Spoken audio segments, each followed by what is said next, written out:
Alright, what's up YouTube? Z-Chalk7 here with Acepcion. You just got top 32, right? 16, top 16? Alright, so top 16 with, believe it or not, Stardust to Somo Do. Yeah, so, like, I showed my deck list to a bunch of people. Like, I showed it to Brian Canales and people like that. And they didn't actually believe me I was playing that deck. And they thought I was playing Spellbook, because I was playing Spellbook for, like, literally the entire format. And I just decided to play this because, like, it's only 4 or 5 hours away, so I wanted to have some fun. Shout Shout out to Triple Crown Games. Best local in ever. SoCal. Harbor City. Harbor City. I work there. That's it. I heard Square One is the best. Square One. So yeah, it's a dragon deck first and foremost. It's 3 Redox. He's my favorite one because I play a lot of Earth, so I can reborn a lot of stuff. Tempest and Blaster, they're the most important because they switch out your tuners. And then Tidal's like the most useless one. It doesn't really do anything. Just sword fodder. Yeah, it's just sword fodder half the time. Now I play this is the cool part of the deck. 3 Assault Beast and 3 Assault Mode Dragon. So like, Assault Beast is a 1900 monster. Like, it gets over Kaiku, gets over Thunder King, gets over like a lot of problems Dragon has. And at worst, it searches for a Assault Mode Activate, and you can remove it for Redox. That's really cool. And like in top 32, against Alex G Ninja, the base lowly, I summoned a tuner, he Regeki Breaked it, then I Redoxed back the tuner. Like normally if I didn't play a bunch of Earths, then I wouldn't be able to summon it. And Big Boss over here, Star Dragon Assault Mode, he's so good.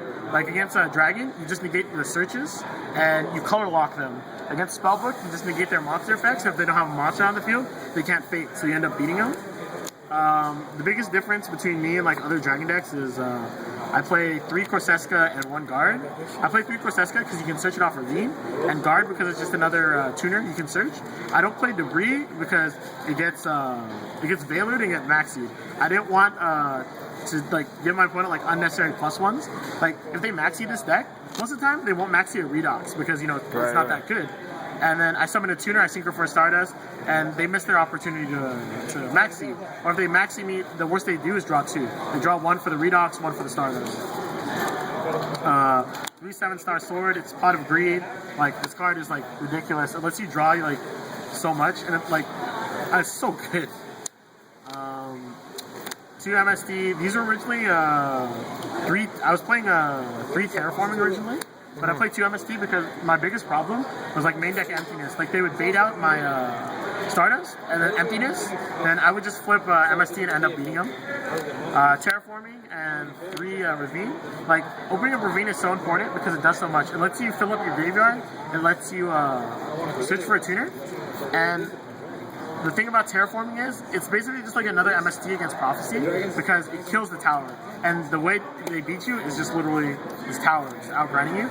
And too tanky. This card's so good. It switches out Assault Beast, it puts them to 2000, makes them actually attack over cards. And like, game 1, I would always activate tanky first because it make them think I'm playing Fire Fist. So then they would end up MSTing it, and then I'd end up playing my Ravine and then filling up my graveyard. Of course, I'm playing Dragon.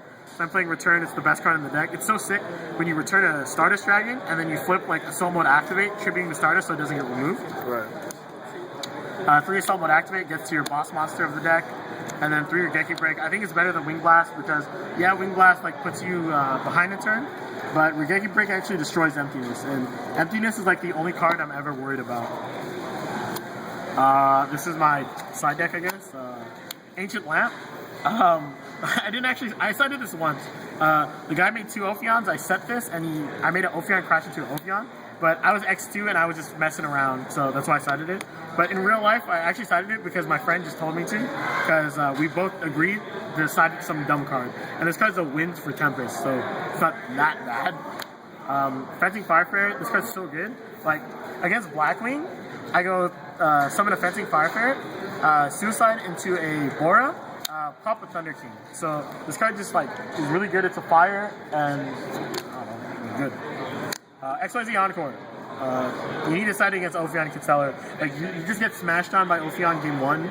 So like half the side deck is literally for just that deck. MST because it's the 3rd one against decks like Evil Swarm and Prophecy. Like you just want to remove their backfield as fast as possible. 1 Debunk and 2 Divine Wrath. These are really important because they stop DD Crow.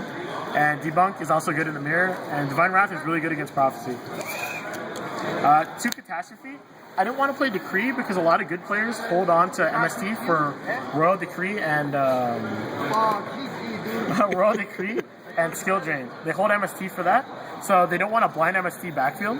So like in my round 8 on the bubble, like he goes like summon Ophion set 4. I go set Fencing Fire Ferret, set Catastrophe, and he just loses the game. DNA Surgery. This card's like ridiculous against Prophecy. You just call a Psychic, and you summon a Thought Ruler. So now your Stardust is protected from Wing Blast, Deep Prison, Compulse. I did that against Oscar Zelaya, the guy that won Texas. And then 2 Skill Drain because in every matchup you want Skill Drain because it stops like all the hate cards, stops Kaiku, Thunder King, Ophion, and like if you go Assault mode, like most of the time you want to negate monster effects. So this does everything for you. So you only have to negate spells and traps. And Assault mode obviously works on your Skill Drain. I played Guy Charger because this card goes for game a lot, and I would make Assault mode, summon Guy Charger, and they would start setting cards to not die, and then I would just pierce. Big Eye because you're playing dragons, it's like really good. I actually took someone's Stardust and made an Assault mode out of it. This card's like really good, I guess. It's Dragosack. It's pretty good. I heard, right? It's like Black Rose Dragon. The only way to make it in my deck, because I don't play Debris, is to make 2 tokens, summon that, make a Black Rose. But then like sometimes you just need the ability to blow up everything. And also it's a Fire Dragon, I guess. 2 Scrap Dragon. I don't play Debris, so I don't have to play that many 7s. And this card's so good. Like you just pop backfield and you force them to just like wall up. And when you have Assault mode, they wall up. And Scrap Dragon just breaks the wall. Crimson Blader. This is how you win the Dragon Mirror. Like my deck's like made to make level 8s really quickly, so that's a lot against dragons. They go Trooper summon Trooper turn 1. I make Assault mode and then they just die next turn. Thought Ruler, it's so good. Like it stops Deep Prison, Wing Blast, everything.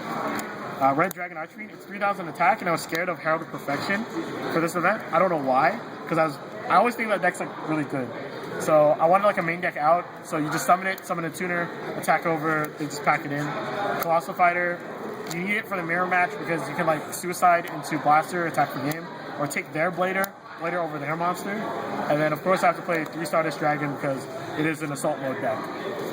So yeah, that's the deck I guess. So what was your record in Swiss? I started off 1-2. I lost round 1 to Gabriel Gonzalez. I think he's in top 8 right now. I lost to him too, actually. Yeah. It was my 3rd loss. Then I lost round 3 to Medolces. The guy went I believe he went X1 end of day 1 or X2 end of day 1. And then he ended up losing on the bubble. And like what pissed me off at the beginning of the day was I played rogue decks. And then the moment I started playing meta decks, I just 2-0'd every single one. It's like Dragon, Prophecy, Evil Storm. Like those decks are so easy to beat, like because they're not ready for it. They don't know really. A lot of players, even like good players, don't know how to play around like Assault mode or play around weird cards. And that's why I wanted to play this deck for the event. Because they didn't expect it. Did you think you would do as well as you did with it? Honestly, no. I thought I was gonna get a feature match and that's it. I did get a feature match. It was like around 11. I destroyed the guy. But like this deck is like really good. I thought like everyone thought it was a joke, but it ended up turning out like working really well. Like the deck has a lot of synergy, and I guess it was a good choice to play at the event. Did you would you change anything at all?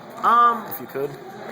I really wanted to fit Torrential in the main deck because a lot of times if they go negate with Assault mode, they go off, and then I just flip Torrential, they lose. And I also wanted to side Iron Wall because turn 1, if I go like Assault mode, Iron Wall, then they can't DD Crow me. The only 2 cards that beat this deck are like DD Crow, Debunk, and Divine Wrath. And I think more people are more likely to side DD Crow than actual Divine Wrath because that card's been falling out of favor. And that's why I thought this deck was really good because like there's only 3 cards that really interact with this deck well that actually just Stone Cold beat it. So you ended top 16. Yeah. Good job, man. All right, thanks. All right, man. Good.